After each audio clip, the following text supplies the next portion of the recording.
प्यारे बच्चों, ये जो मैं वीडियो लेकर आया हूँ ये कक्षा 6 की वीडियो है और ये परिमेय संख्या चैप्टर से ली है मैंने।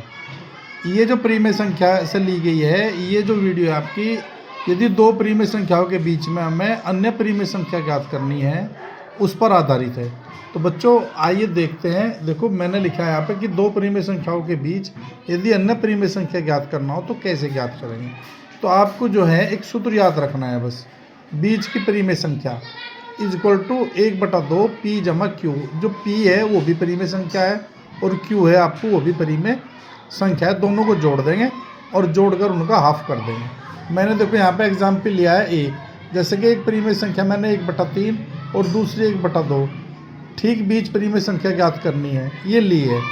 तो आप यहाँ पे हल लिखेंगे तो P बराबर हमारा 1/3 हो गया, Q बराबर हमारा 1/2 हो गया। और बीच की परिमेय संख्या का फॉर्मूला मैंने बताया, आप ये लिख देंगे 1/2 तो 1/3 जमा 1/2, यहाँ पे सूत्र में रख देंगे।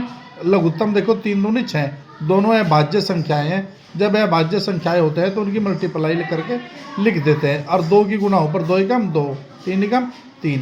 तो ये देखो इस तरीके से आ गया। 2 और 3 कितना हो गया 5/6, 1/2 जो होगा तो गुणा 5/6, तो 5 एकम 5 और 6 दूनी 12। तो देखो ये इनके ठीक बीच परिमेय संख्या है।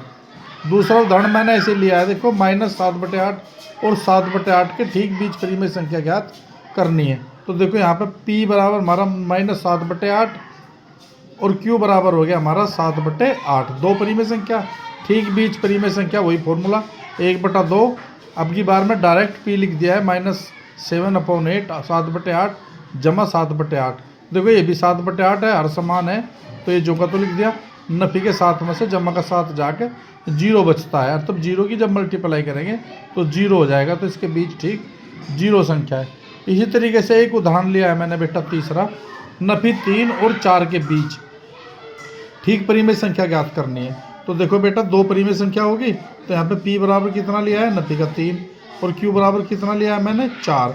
तो ठीक बीच परिमेय संख्या 1/2, इन दोनों को जोड़ कर आधा कर देंगे। तो नफी का 3 जमा 4 जोड़ा तो 4 में से 3 चला गया, तो 1 बचेगा जमा का, तो 1/2 की गुणा 1 में करी तो 1/2।